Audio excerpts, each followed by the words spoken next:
Okay, good morning and welcome to Yeshiva YouTube. Just Daf It. Starting a new parak today, the ninth parak of Kesubos. Daf Pei Gimel number 83. An exciting parak. We'll talk more about Nichse Molog that the wife brings in. She brings in money, she brings in land, real estate to the marriage. Technically, we discussed previously in the last parak how the husband has some sort of partnership with the Zocha and the Peiros, maybe part of the land, the actual land itself. We'll talk more about that in today's daf. The Gemara actually speaks about that explicitly. I'll start from the top of the daf. The Mishnah, he's doing a favor to his wife. He's marrying a rich woman. She only stipulates to get married to him if he makes the following stipulation. He says, I don't want to have any claim or any argument to claim your property. Nonetheless, even though he writes this in a star, or even the Gemara says, even if he just says it, he's still entitled to eat peros. Either the rice or the rabbana. We explained last paragraph. Being mesa yorsha, she dies, he inherits her nichse maluk. So imkein lama kasav ladinu dvarim ainli b'nichsayach. What did it help to write that? It helps for the following thing, that even though we said that a woman, technically, if she sells property during the marriage, while during the suin, technically the Mishnah, the first Mishnah, and in the eighth parak says she's not supposed to sell it. Technically, it is valid midoraisa, at least in terms of the guva karka. Takanas usha strengthened it that the guva karka after she dies goes back to him. But if he writes this, then it is a valid sale. She could even sell makam nastakayim.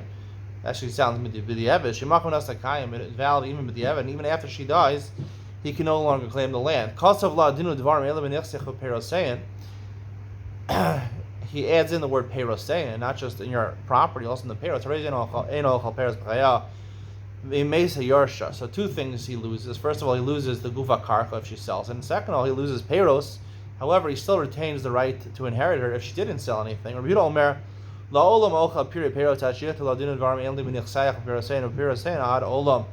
He just says she eats. Even if he writes Einle b'nechsayach with peros, right? The pure peros.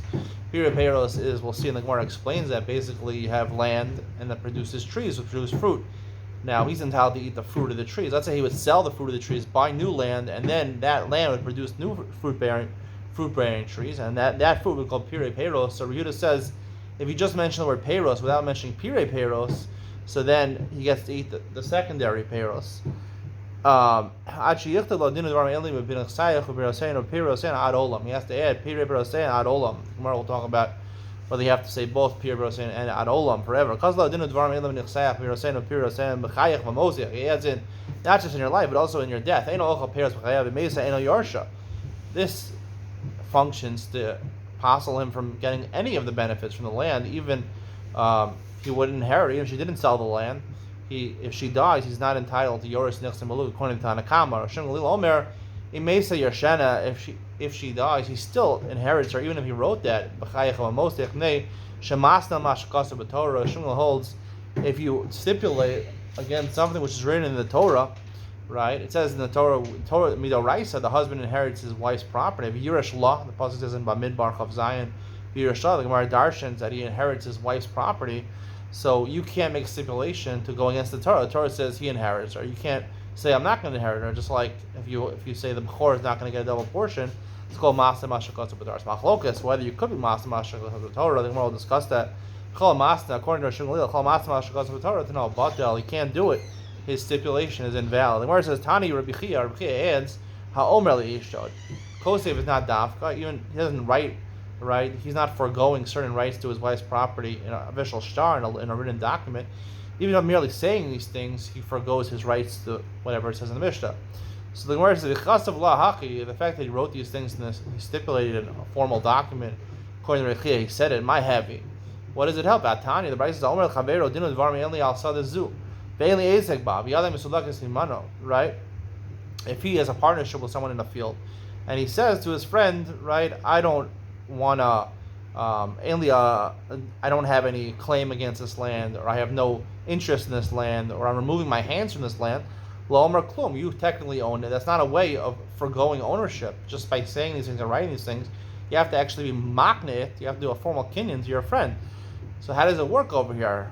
Technically, we're going to see later on, right? He owns part of the Nichsei Malug, even the Karka. Amadu Rayanai Bekosev Lava Oda Arusa. It's talking about, Mishnah is talking about where he writes this tonight, a stipulation when they're still engaged, right? When they're still engaged, you only kone the Nichsei Malug when they get married. Before you actually get it, if you're about to get a Yerusha, you can make a Tanai stipulation that you're not going to get it before you get it, so you'll never get it in the first place. The Rava, also like Rava, Dama Rava, Omer, Yef, Shibdagan to come and go and do Shom Lo. Right? Even the Rava says a big chiddush that even though Chazal and Masakin certain things benefit the husband, right? You can forego those takanas, can go and do Shom Lo. Like this, Rava said like this, we listen to Mike go and do it. So the Gemara goes on a tangent for a second. What is that case? The Ravuna, Amrav, the Amravuna Amrav, Yachal Yishu Domer L'Baila Any Zon also, even though according to one opinion that they're Masakin Mazonos for the woman, really, in order for the benefit of the woman, if she decides to forgo the mazonos and says, I don't want the mazonos, I won't give you my Maaseh Adayim, she has the right to do that, even though it's Takana Chazal for her. Right? The Maaseh Adayim belong to the husband, Midal Rice. They're Masakin, because he gets the Maaseh Adayim, so therefore she gets the mazonos. She could opt out if she wants. That's what Rav says. So the Gemara says, so here also the Takanas Chachamim. Now, what are we talking about? Takanas Chachamim. We're talking about the first case in the Mishnah where the only thing Dinu Dvarim is useful for is that Takanas Usha. Basically, Takanas Usha said that even though technically if she sold the land, right, during her lifetime, we'll discuss B'diavad, it actually is a valid sale until he dies. Takanas Usha says once he dies, he can be motzi out of the kuchos. So that's what ostensibly the Gemara is talking about. The first case in the Mishnah, which is Takanas Chachamim, Takanas Usha. If he wants to forgo the Takanas Usha, he could forgo the Takanas Usha.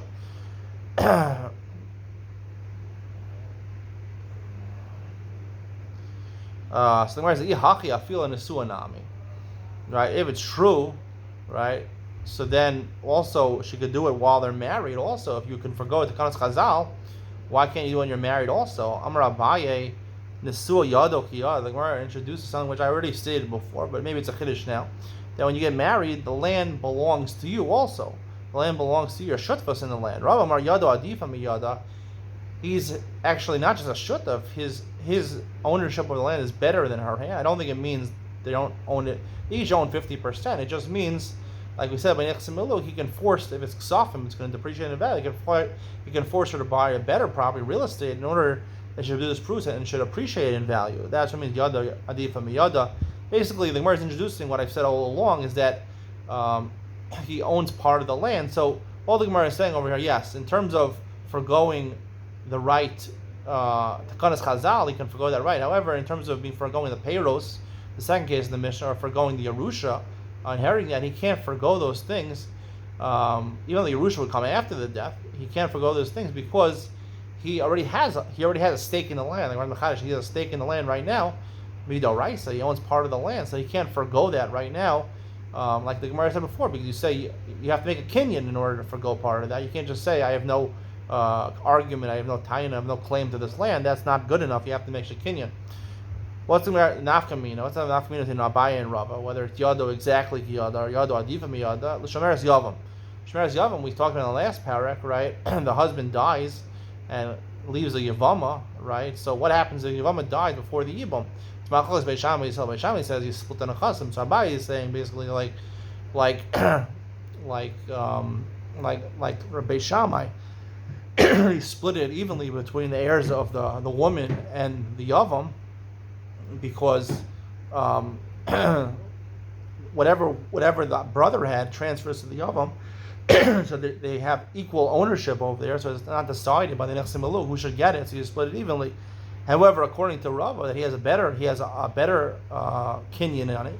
So therefore, even before he does the yibum, so therefore he's entitled to the Kesubos Nechsim Maluk, right? And we say Yarsh Nechasim Beches Kasa, and basically, even according to Rabbi Shammai, Nechsim Barzal go to the father. The only machlokas over there is the Nechsim Maluk.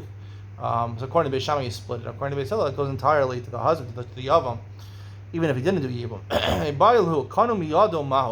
We said if you just say by a field, or in this case, right, where Nechsim Maluk, which is partially owned by the husband, if they actually do a kinyan, then kinyan chalipin, kinyan chalipin is one to be makna land to somebody else. You pick up a sudar, you pick up a yarmulke, after you said dinu dvarim mao, does that help? Rav Yosef dinu dvarim kanu miyado. Rav Yosef says no. The fact you said dinu dvarim, you're a star dinu dvarim, and then you also do a kinyan chalipin.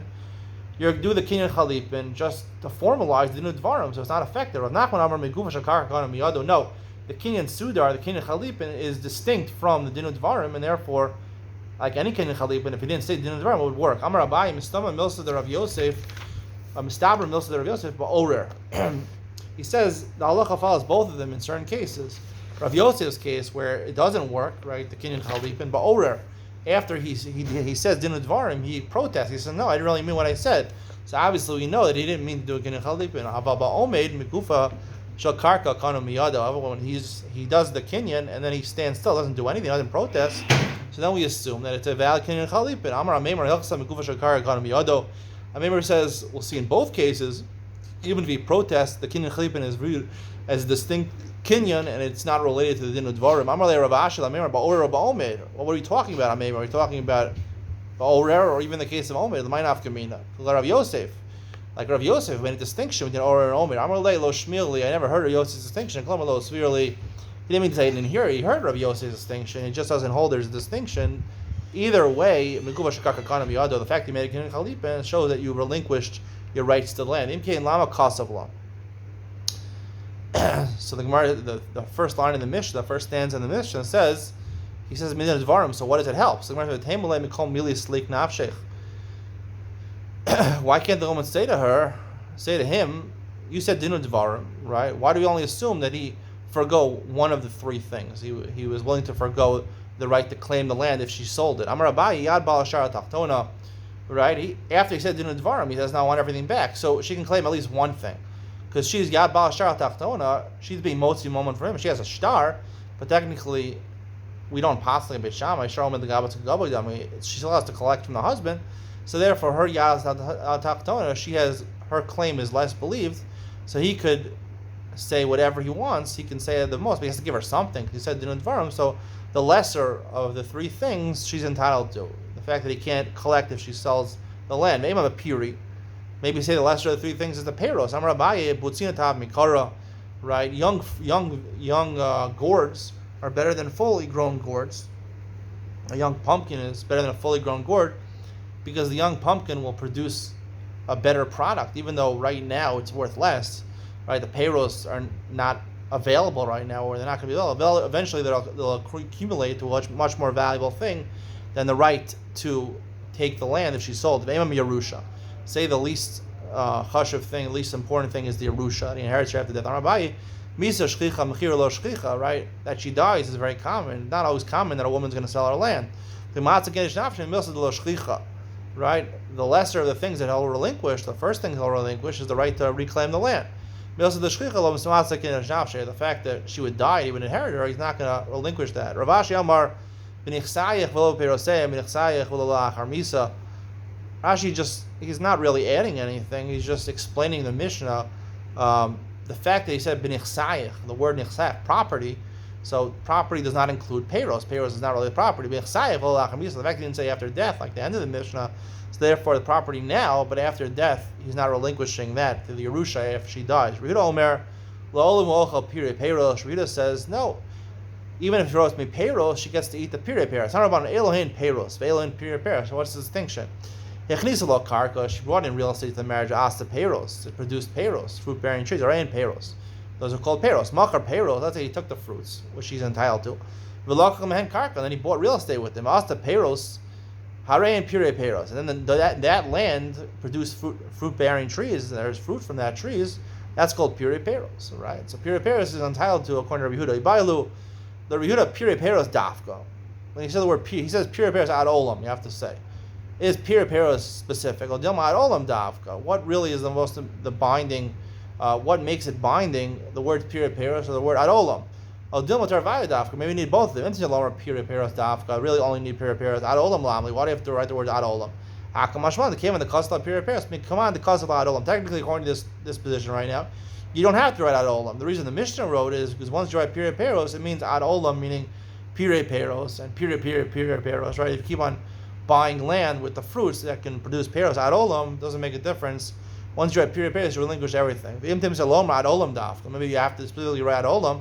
Piri Peros Dami. Why do you have to include it? Why do you say you have to write Piri Peros? The Kasala Piri Peros, it Kasala at Olam in Ilo Lo. To tell you halacha that if you just wrote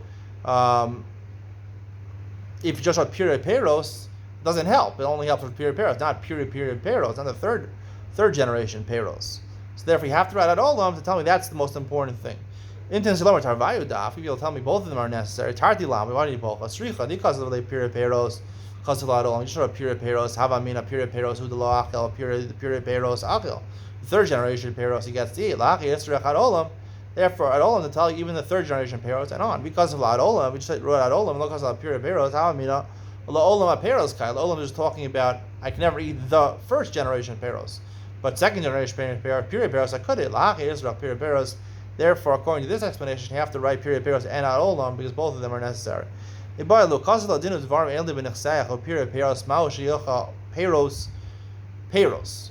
he didn't say Dinu Dvarim Nechsayach or Piri Peros, the second generation Peros, but he didn't write the first generation, the original Peros, right? Do we assume in Piri Peros Salak Nafshe or Piri Lo Salak Nafshe? Does it mean he only doesn't want to eat the second generation Peros, but the original Peros he's still entitled to? You know, Dylan, we call Mili Salak Nafshe, or he just was including everything. So I said, Pshita Mechal Mili Salak Nafshe. The Gemara assumes at first that he loses his right to all the Peros, even the first generation Peros. Diyamar Piri Peros Salak Nafshe, Piri Lo Salak Nafshe. You'll tell me he specifically meant the secondary Peros, not the first original Peros. Came with Achlino the Peros. The Peros, once he eats the Peros, which he's entitled to, Piri Peros Mehecha, there's not going to be an existence of Piri Peros. If he ate the fruits, he can't sell them to buy more land, which will have fruits. Ulamayach, the Gemara says the counters, Hadastan, Rebuta Omer Lola Mocha Piri Peros. He always, if he writes Peros, he eats Piri Peros. He can't eat the pears, he eats the pears. Came on the Achlino, the Piri, once he's entitled to eat the Piri, the original fruits, Piri Peros Mehecha. Has Rebuta stay that, right? There's never going to be Piri Peros. He already ate the Peros. He can't buy new land with the pears he already ate. Elib the Shire, Rebuta Men, we're talking about where he doesn't actually eat all the Peros, right? He has Peros which he eats, some he leaves over to sell. Hakanami the Shire, also, we could be talking about where he leaves over, so therefore it's not, you can't infer and say the fact that he just says Piri Peros, so therefore it includes Peros also. Maybe it doesn't include that. The Gemara doesn't answer the question. The way our school seems to say it's a teku, we're not really sure. He says Piri Peros, whether he's entitled to Peros or not.